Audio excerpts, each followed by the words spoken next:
Hi, this is Thomas with Cozy Grammar. Earlier today, before the sun rose, because of the time difference involved, I was honored to be part of a workshop with Digi Phonics and Sonia Patel in India. There we were discussing how grammar need not be a boring or stultifying or uncreative subject, but can instead be a joyful and enlivening way to explore language and life. In this workshop, I discuss the hidden power of intransitive verbs. Take a peek. I was curious what comes to your own minds when you hear the term intransitive verbs. In fact, I thought we could have a moment here. You can even unmute or chat, although it's easier for me just to have people unmute. I'm just curious, what do you think of? What associations do you have with the term intransitive verb? Hello, Yes. sir. Yes. Smita here. Hi.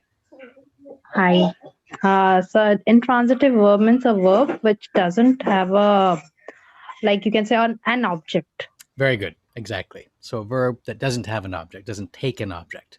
Wonderful. What else? What else do people think of? Hello, sir. Hi. Sir, my name is Chandini.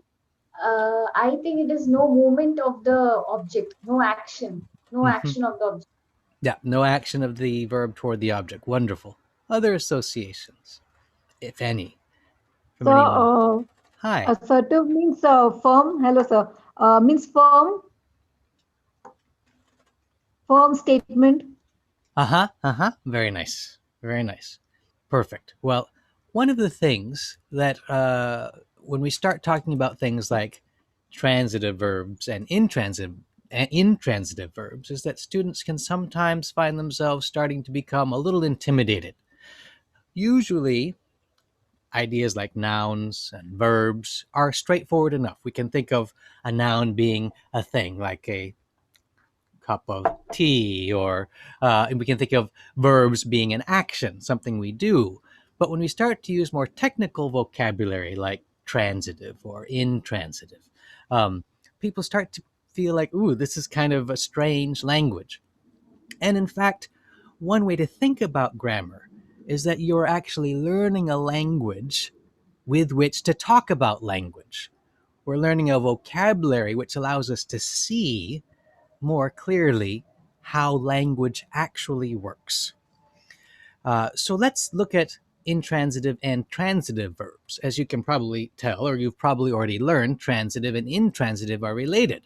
So if we look at the first term, transitive verb, Marie Rackham gives a wonderful tool or tip for understanding or quickly identifying a transitive verb. She says, what all you have to do is, if you can ask the question what about the verb in a sentence, then you have a transitive verb. For example, I drink, or how about I'll say I sip my tea. We can ask the question, I sip what? And we have an answer. I sip my tea. So we know immediately that we have a transitive verb. In other words, as people were already saying, we have a verb which has an object. I drink what? I drink my tea. So my tea is the direct object of the verb drink or sip. By contrast, with an intransitive verb, we can't ask the question what. For example, earlier today it was raining outside. So I could say the rain fell lightly. Now I can't ask the question what. The rain fell what? It doesn't make sense because the rain isn't doing something, isn't the falling, I should say. The action of falling isn't falling, it isn't falling to something. However, with intransitive verbs, we can always ask the questions where or why or how. So I can ask the question, the rain fell how? And the answer would be, the rain fell lightly. So that's a very simple, but I think very effective way to be able to identify very quickly whether we have a transitive or an intransitive verb. Another tip that Marie gives for remembering how transitive and intransitive works is something I haven't seen any other grammar teacher do, which is she says, notice that the word transitive has the word transit in it, like a transit system, like a train system or a bus system.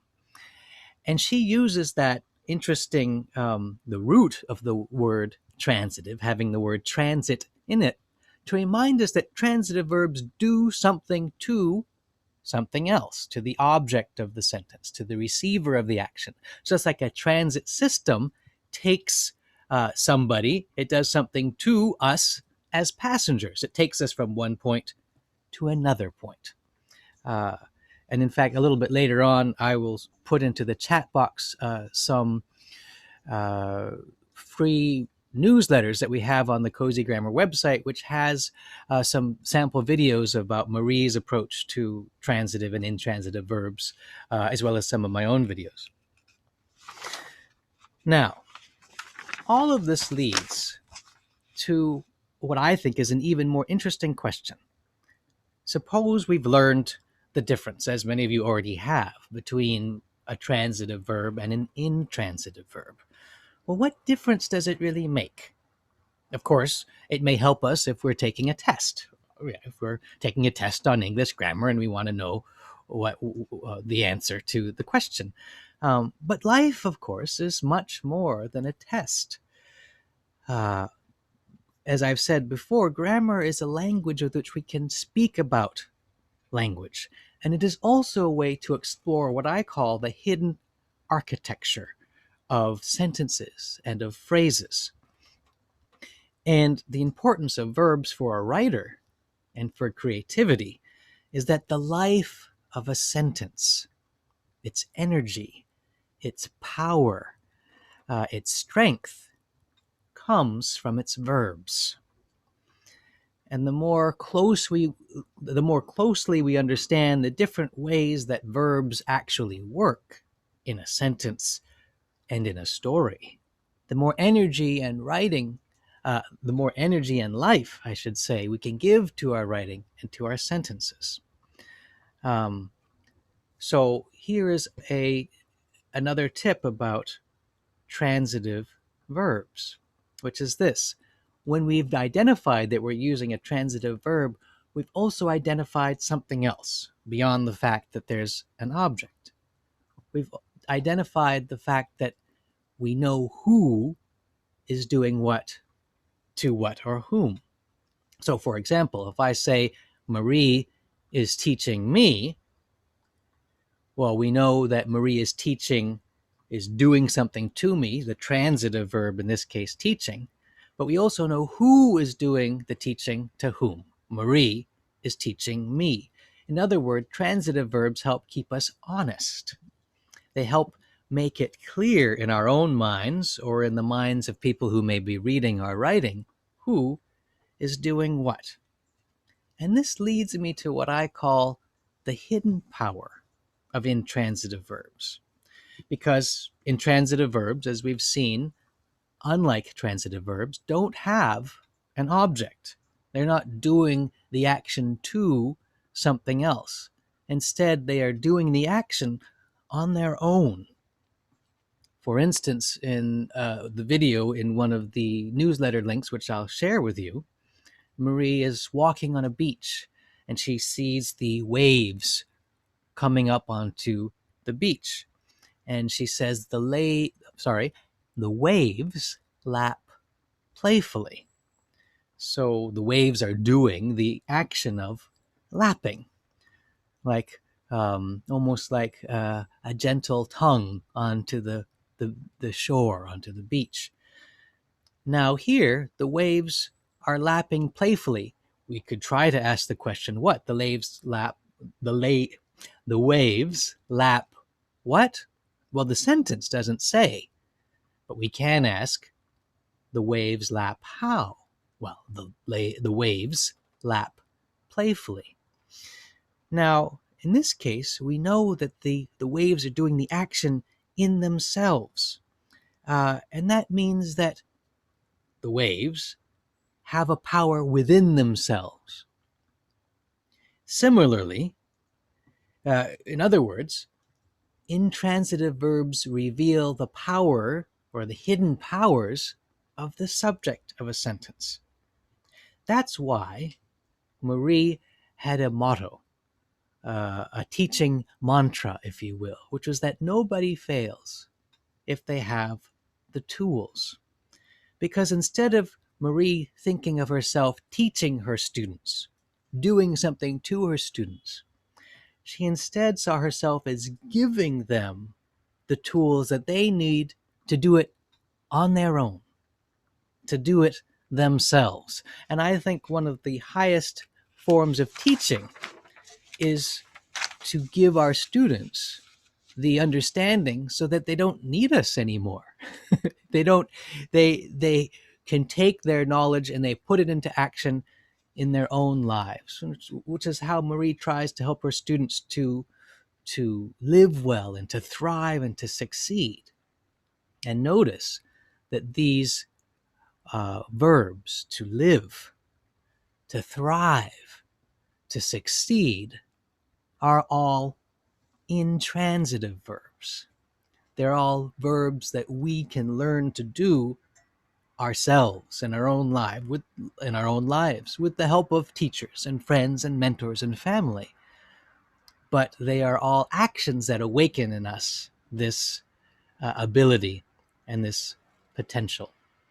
And so studying something that can seem as removed from life as intransitive verbs and transitive verbs and grammar actually turns out to be a doorway into understanding ourselves and understanding our capacity as people and as subjects. So that is an overview of my thinking about the hidden power of intransitive verbs. But before I conclude this and open up to some question and answer, I want to tie this idea into creative writing activities. Because one of the most effective ways that I have seen to really teach grammar in a joyful way and an enjoyable way is to always show the connection between grammatical concepts and terms and ideas and the practice of writing. And not just the practice of writing something like an exam, but the practice of writing something exciting and fun like a story or a poem or a song. So I wanted to share a few creative writing activities that you might wish to try if you are working with students who are learning about transitive and intransitive verbs. And the first is a creative reading activity. What a creative reading activity is an activity which has us read in a way which might be new for us or unexpected or unusual. And this activity is to take a piece of writing, maybe a piece of writing that you already know and love by a writer that you enjoy and appreciate. It could be just a paragraph from a story. And look at that piece of writing and ask yourself, which verbs are transitive verbs and which verbs are intransitive verbs? You might, for instance, take a colored pencil or a pen and underline all of the transitive verbs with one color and underline all of the intransitive verbs with another color. Or you might put a shape around them, like a circle around one kind of verb and a square around another kind of verb. There's any number of creative ways to do this. And then as you see which kinds of verbs a writer has used, you will start to learn something about how to use language more effectively and more persuasively and more enliveningly. So that's a creative reading activity. Here are some creative writing activities. And one of the wonderful things about a creative writing activity is that it can be adapted to students of many different ages. You can have very simple creative writing activities for younger students and more sophisticated creative writing activities for older students. So you can do a creative writing activity about trying to write a story using only intransitive verbs. Will actually be somewhat difficult. However, by giving yourself a kind of constraint or a kind of challenge, we could say, you may discover more intransitive verbs than you realized that you knew, or more ways to use intransitive verbs than you realized. You can also do the same thing with transitive verbs. You can try writing a story using only transitive verbs. You give that to yourself or to your students as a kind of challenge. And then you can see what that reveals to you in your own experience as a writer, as a creative writer, about how verbs actually work and how they allow us to express certain things. And in fact, you can do this kind of activity with many different kinds of verbs. We haven't spoken about it, but there's a distinction we make between verbs of existence and verbs of possession and verbs of action. You can try writing a story using only verbs of action to see how that might be different from writing a story with only verbs of, say, existence or of possession. So this is an example of the kinds of activities that you can do to return grammar back to where I think it really belongs, which is the creative exploration of language itself. So these are some ideas I wanted to share with all of you about intransitive verbs and the teaching of grammar and of writing more generally.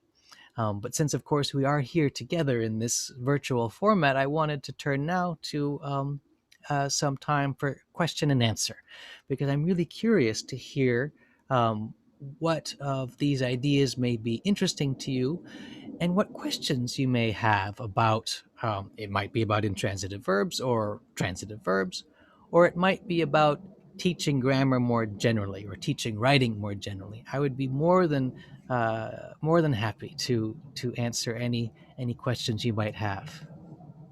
You had some questions you can ask. It's a good opportunity for you. Excuse me, sir. Susmita here. Hello. Hi.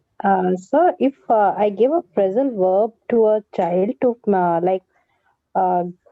suppose if I give a sentence with having a phrasal verb, okay, the children find it difficult because they see just for a trick we can say that if there's a preposition, like we say, if there's a preposition just after the verb other than to, okay, then it's better to find the direct object.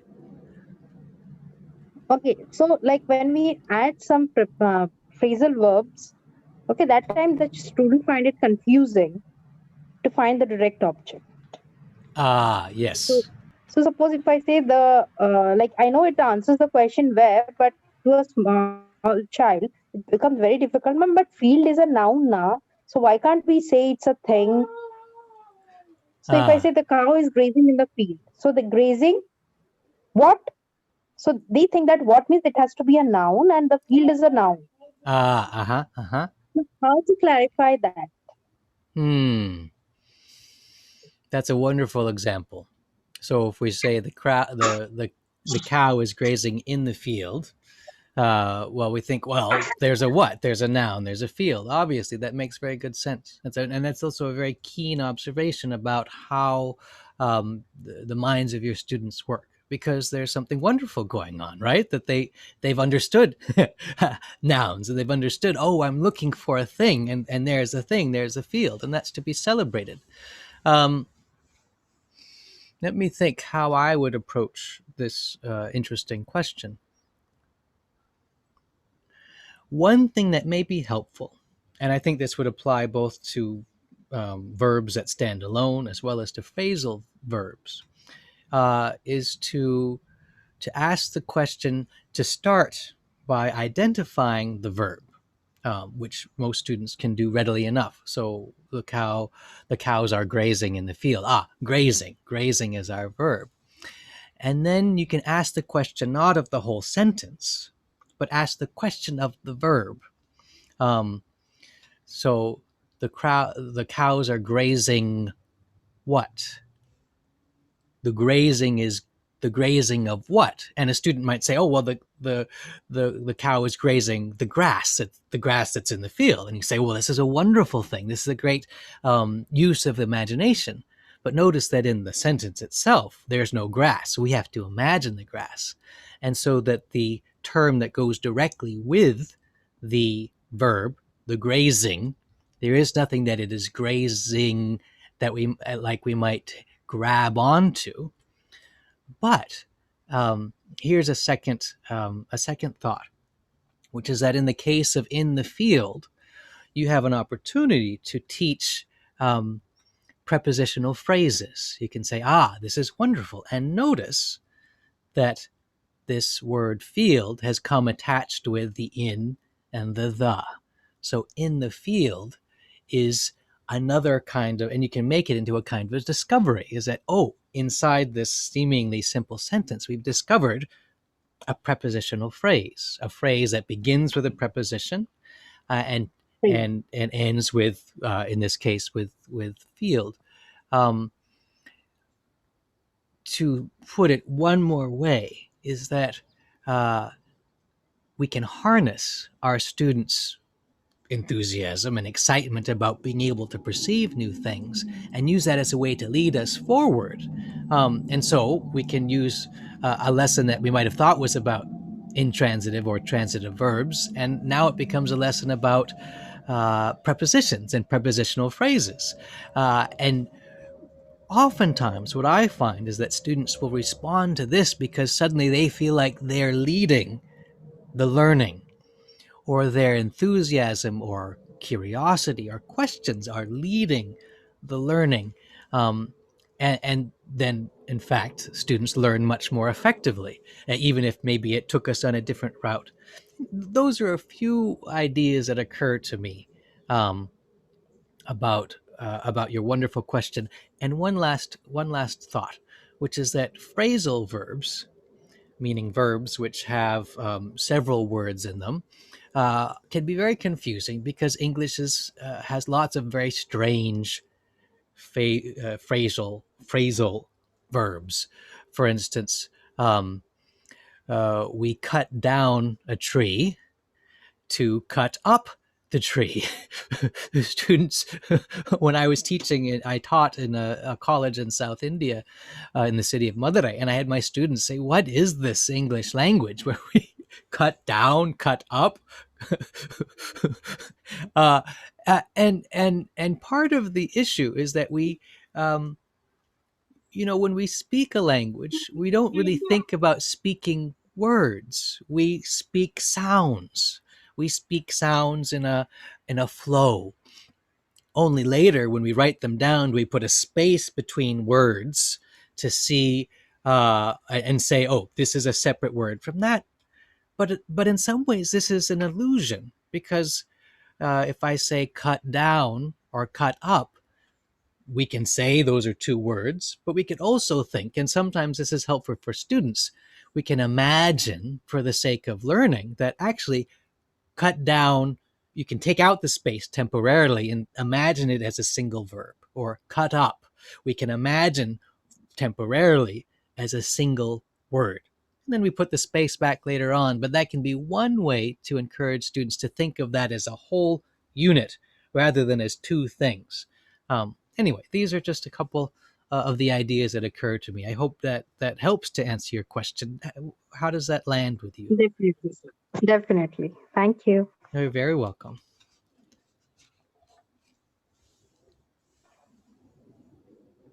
Other questions or observations or comments that people have? I always enjoy, particularly the chance to have conversations with other teachers and to hear, because I'm always learning things too, because each of us brings to our teaching and to our relationships with our students our own distinctive experience, our own approach to language and to life. So it's always a pleasure and an honor for me to hear people's, to fellow students, observations and comments and questions. So if I say he is a boy, okay, so if Yes? I say, suppose the student say, "Ma'am, is what? A boy." This is another wonderful question, because a student might think, I've understood this. right? We ask the question what, and he is a boy, but is not, in fact, a transitive verb. So this becomes another doorway. This becomes another window for exploration, because the question what to determine a transitive or intransitive verb works with what we call verbs of action. Verbs where some action is being performed, like sing or walk or graze. But there are also two other categories of verbs. We have verbs of possession, as in I have a cup, I have a microphone, I have a computer, and verbs of existence, like am, is, are, was, were, exist. And they tell us that something is, that it exists in reality.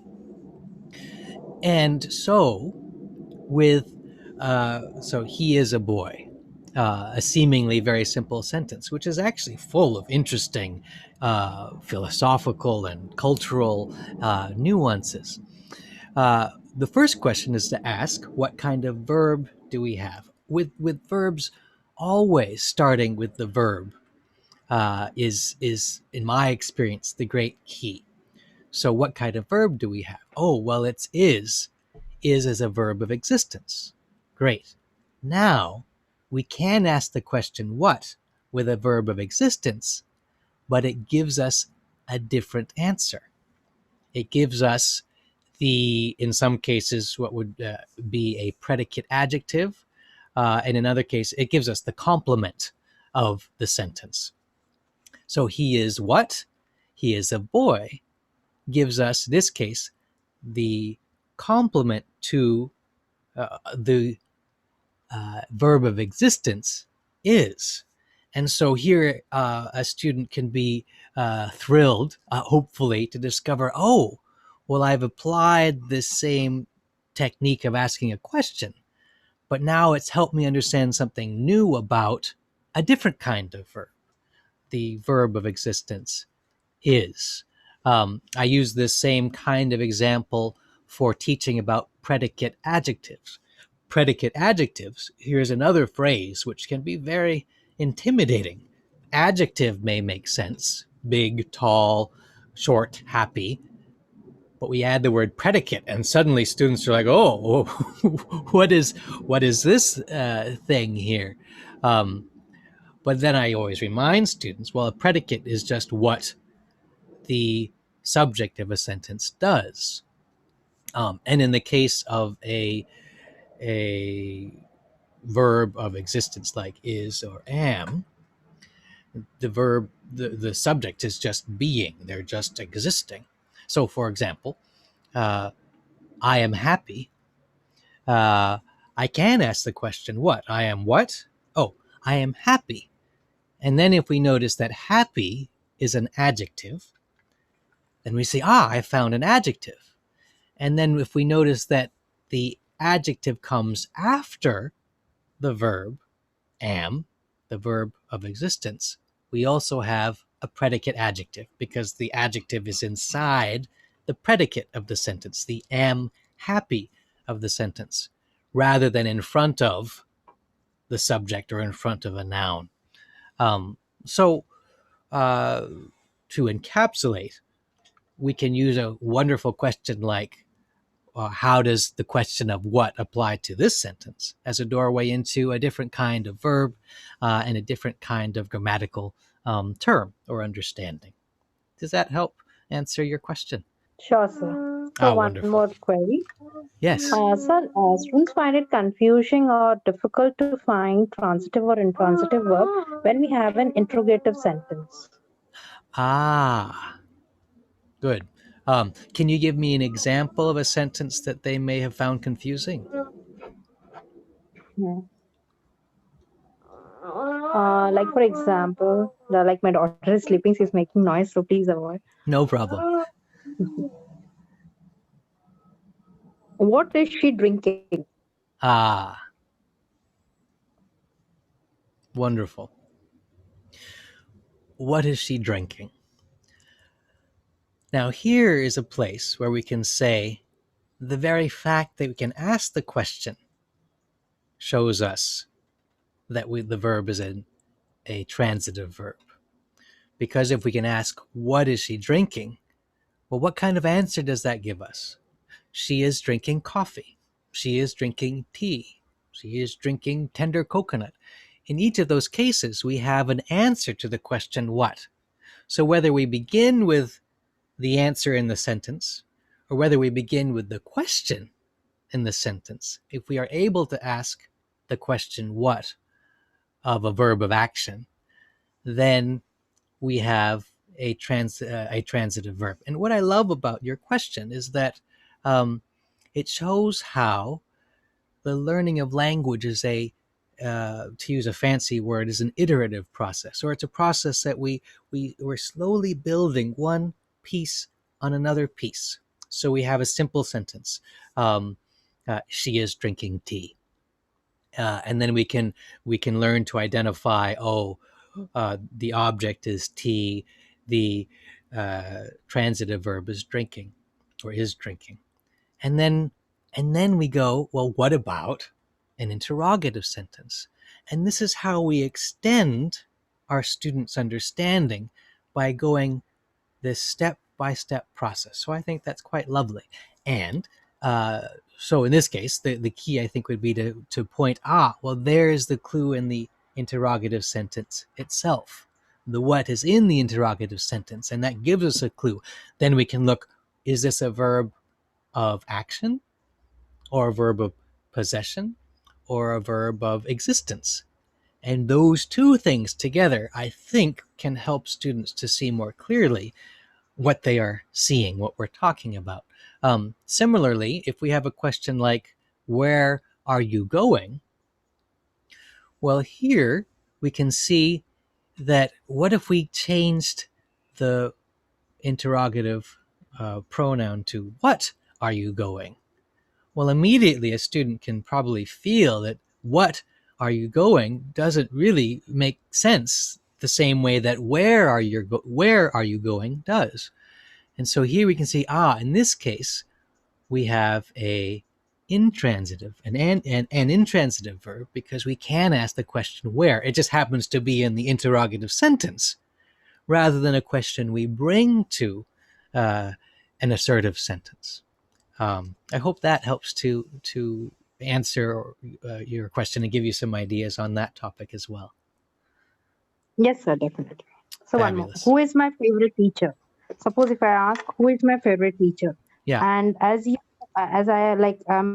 aware that we ask, like, for indirect object, right? So for indirect object, we ask whom? Loved whom? My parents. Yes. So who is your teacher? Like, say, Smita is my teacher. Yeah. So here, how will I make my child understand whether it's transitive or intransitive? Good. Well, here, because the students say that, ma'am, it's whom. Yes. In this case, the key is to direct their attention once again to the verb, and say, these are wonderful questions. But before we can ask questions about verbs, we have to discover what kind of verb we're dealing with in the first place. So, who is my teacher? What kind of verb do we have? Well, it's not have, so it's not possession. It's not really an action, so it's not a verb of action. It is a verb of existence, being, right? So if we identify the kind of verb first, then we realize that we're not talking about either transitive or intransitive verbs. We're in the realm of what are called copula verbs, or verbs that join things together. And so we're sort of in a different territory. One way you could think about it with your students would be to think, we actually have several different kingdoms. There's the kingdom of transitive verbs. And in the kingdom of transitive verbs, things happen this way. And these kinds of questions give us these kinds of answers. However, if we travel over to the kingdom of existence, or the kingdom of verbs of existence, we're in a kind of different realm. the rules of this kingdom are different from the rules of that kingdom or queendom. We can do whatever we want, right? And so we can begin with these sentences to say, well, what kingdom or queendom, what country are we in? Are we in the country of transitive and intransitive verbs of action? Or are we in the country of verbs of existence? And then that's a way of separating, and in fact, adding clarity to students thinking about verbs. So that would be my suggestion for that also very, I think, astute and useful question. Thank you, sir, for patiently answering my question. You're very welcome. Anyone else? I like I say, I find it so enlivening and inspiring even to hear these kinds of questions, because they offer to me a gift. They offer me the gift of thinking anew, looking anew at how do we think about language and how do we convey to students differences which may be quite intuitive to us at this point. But one of the challenges of being a teacher, and one of the delights, I think, of being a teacher, is that we are constantly imagining ourselves into a fresh young mind, someone who is seeing the world and encountering language for the first time. And with that freshness comes the possibility of new insight. So a child may not necessarily have all the language of grammar, but they may see things on the page that will help us see things on the page in a new way, which is, I think, one of the hidden gifts of teaching. I think any real teacher, any dedicated teacher, knows that they're also always learning from their students. And so we're really always involved in a dynamic dialogue with young minds. Which is, it's a special thing. I would even say it's a sacred thing. It's a very it's good work to be involved with, and I commend all of you for being involved with it. So I have a doubt. Yes, thank you. So sweet smells fill the air. In this particular sentence, how to find the main subject and which is a verb? It was very confusing for me because smells was also there and filled was also there. I repeat the sentence: sweet smells filled the air. Filled the air. Great. Sweet smells filled the air.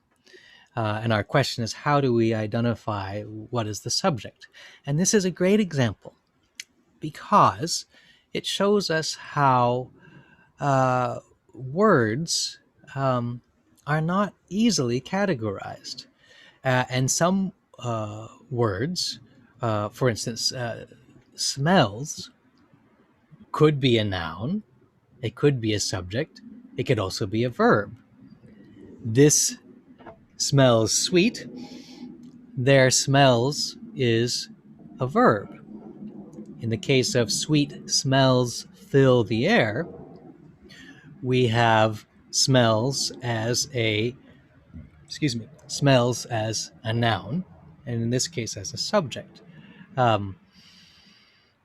So where I like to begin with this kind of sentence, whenever it seems somewhat difficult to identify the subject of the sentence, I say, okay, I'll put this question of subject to the side, and I'll say, well, what is going on? What is the action in the sentence? So, sweet smells fill the air. Well, there's this smells, but if we put that to the side and we look at, well, fills, so something is filling the air, right? Something is filling the air. And if we ask the question, well, what is doing the action of filling the air? What is filling the air? Well, sweet smells are filling the air. And then that can start to lead us to realize that, in this case, the word smells is actually functioning as a noun. And the sweet is our adjective in front of the noun. So sweet smells are doing the action of filling the air. Interestingly, here, fill is working as an intransitive verb because the sweet smells are filling the air on their own. They're not doing it to something. And if a student became confused about this, you could say, well, notice that here we have a prepositional phrase. Or actually, we don't have a prepositional phrase. We have sweet smells fill the air. We have a place. We have a location. So what are they filling? They're filling the air. They're filling this space in this location. I have another idea I wanted to share, but does that start to answer your question? Wonderful. In fact, you can use these more potentially confusing sentences with your students as a way to explore how a verb in a word in one sentence acts as a verb, and the same word in another sentence may be a noun. And here you can point out to your students that what really matters is this larger context. That words, here's another metaphor that he might use, is that words are like plants or like animals, and they have a kind of habitat, or they have an ecosystem, if you will. And in that habitat or ecosystem, they'll behave in different ways. So in the habitat of this sentence, smells is behaving as a noun because it's doing the action of filling. The same thing, interestingly, applies with the question of transitive and intransitive verbs. Some verbs are sometimes transitive and sometimes intransitive. For instance, in the video that I'll share in the link shortly, Marie talks about the waves lap playfully. In the sentence, the waves lap playfully, lap is an intransitive verb because we can't ask what the waves are lapping. The sentence doesn't tell us. The sentence only tells us how the waves are lapping. But that very same verb lap in a different sentence, the waves lap the beach, suddenly we do have an answer to the question of what. The waves lap what? The waves lap the beach. So suddenly we have a transitive verb. And so what we're really, when we're working with students on language, we are also training them and ourselves to see that language is a constantly moving, living thing. And it's not about fixing, okay, this is always that, but rather, in this sentence, in this phrase, how are things related to each other? Here's one more idea for you, which is that you can encourage your students to think of a sentence as being something like a family. In every sentence, all of the words are related to each other. And there will be words that have stronger relationships to each other, or other kinds of relationships to each other. And so in the family of a sentence, which word is doing what? Which one is doing the action? Which one is doing the doing? And if we start training ourselves and our students to look at the whole, at the context of the sentence, we're not only helping them to see language more carefully, we're also helping them to learn and perceive the world more holistically, to learn to perceive how things connect, which is really one of the most powerful things we can do as teachers, is to allow students to use their own innate curiosity and wonder about the world, to start making connections of their own, to see how things work, how things go. So I hope that gives you at least a couple ideas that you might try when exploring these kinds of topics. Sure, sir. Thank you. Wonderful. You're very welcome. Sonia, I know we're getting toward the end of our time. Is there anything else that you in particular wanted us to have a chance to talk about or explore before we close? I think they have already asked very good questions. Chandni had written a poem for Cozy Grammar. She Ah, has enjoyed the course a lot. So, Chandni, I want you to share your feedback because you have been using the course and you are solving exercises. You are going through the video lessons. So, it would be like delighter for us, and it would also be informative for others to know about the beauty and the simplicity with which the course is presented. oh, lovely. Uh, when I started the course, I thought it was just a normal exercise thing. But when I went inside, I was just so inspired and it was really touching for me. The video, it was so natural. Like even a small child could understand what they are trying to teach. Because when I just went inside and I did not want to come outside of it. I just want to go on solving the exercises. It was so interesting. And I was very curious also to know what is the next level, what is the next stage, and I just was so curious to learn more and enhance more of information. And I'm just waiting to finish the course and teach my students or even my own kid. Like I'm very enthusiastic about it. So it is a very wonderful course which is designed, and I want that the course should be reached to each and every student, whoever wants to learn English in a very simple and easier way. Thank you, sir, Oh, well, and Matt, for the beautiful course which you have given us. oh well, thank you so very much. That's I'm quite moved to hear that. Um, that was the intention of Marie and David Milkey when they co-founded Cozy Grammar and began it, and that is also our intention now as we continue the courses.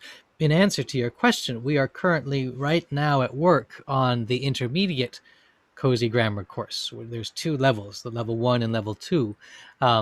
And the all of the videos, Marie's videos, are all already exist, and we are writing and filming the videos, the supplementary videos that I will be offering with um, strengthening this connection between grammar and creativity. So we are very much in the process of preparing that course for the next step. And if you have, as you go through the course, and this applies to all of you, if you go through the course, if you have questions, if you have suggestions, please feel free to contact us through our website, cozygrammar.com. We're always happy to hear questions. We're always happy to hear comments and suggestions as we continue the process of honoring Marie's legacy and vision, and sharing the delight and wonder of language. I was noticed the sign behind Sonia saying, "Learning is fun." Which is a wonderful sentence with a verb of existence, and we could analyze this grammatically now together. But also, there is a sentiment in that which I cherish and relish, which is that a lot of students, not necessarily their fault, end up with the idea that learning is boring, that Yes. learning is a chore, and sometimes learning can be presented that way. But we actually, not only can learning be fun, but we learn best when it is fun. We learn Yes. best in an atmosphere of creativity and playful exploration and wonder and delight. We learn naturally that way. And so the more that we allow learning to be fun, the more we actually learn. We could put it the other way around. Fun is a form of learning. Fun Yes. is learning. And so I really applaud Sonia and Digi Phonics and for putting that idea at the forefront, and for exploring how learning can be a really joyful kind of activity and something that can nourish us all the way down to the roots. Um, so, just one last thing. I understand you also wrote a poem, or did you just want to say those things that you said? I heard the word poem in there. I may have misheard, but He had written. Chandni, do you have it right now with you? The poem?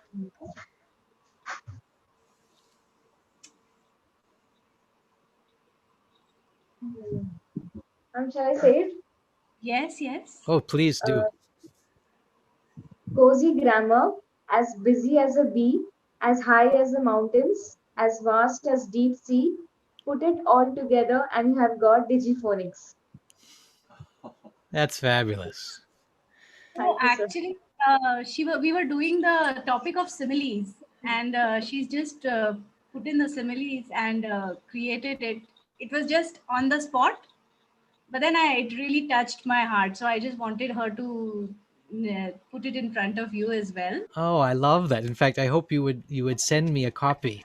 Um, and I love this sense of here we are exploring similes. You were in your activity exploring similes, and in that context, oh well, we put some things in, and it may happen very quickly, and yet this thing that happens very quickly can have the power to move us or to awaken a feeling inside of us. This is one of the great paradoxes of language, which is that sometimes we think, oh, to be a good writer means you have to work really hard for years and years, and I can't do that.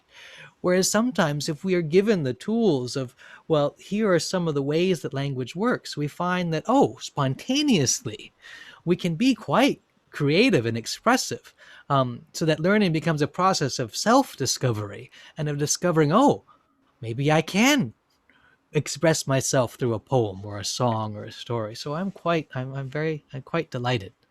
Thank you so much for sharing that poem. Before I forget, I have a couple links I wanted to share in the chat box so that everybody has. Just let me see if I can. So here, the first link I will put is to it's to our we have what we call a learning treasure trove on the Cozy Grammar website, and this has all of our free articles, newsletters, videos, creative writing activities, and so you can explore and get ideas for your own teaching there. Here I'll place and one more. This is a companion to that one on transitive verbs and how transitive verbs are like transit systems. It even includes a supplementary video that we filmed on top of a great ferry, a large British Canadian ferry in British Columbia. So you can see. And they cover many of the ideas we've spoken about here together, but in the setting of the natural world and outside. And so you can feel free to look at those resources and to use them for yourselves or for your students if you so desire. Anything else, Sonia, before we close? I would also like to add about the punctuation course. For my participants, I had an opportunity to take them through the punctuation course, and they actually saw the video lessons. And I don't think anybody has taught punctuations like Murray has done. Every punctuation has got so much depth and dimension to it. There is so much to learn about those simple marks also. So I think that is something really, really wonderful about Cozy Grammar. The punctuations have been taken care of in such a wonderful way. And those catchy one liners or two liners, like a short, what can I call it? The Uh, punctuation poems? yeah, lovely. They just grab your attention. They are so lovely. Oh, well, thank you so much. I think Marie did a marvelous job Yes, with the it's punctuation done. course, and I'm thrilled to hear that you have been exploring it with your students and fellow teachers, and that you've been benefiting from it. That makes my day. And this has made our day. It is so special to have you with us, Thomas, and give us so much information about and being so patient with the question and answers. It's lovely to have you with us. It's really my pleasure, and I'll look forward to joining you again sometime soon, I hope. Yes, sure. We would be doing it often now. Lovely. Thank you Thank you, so sir.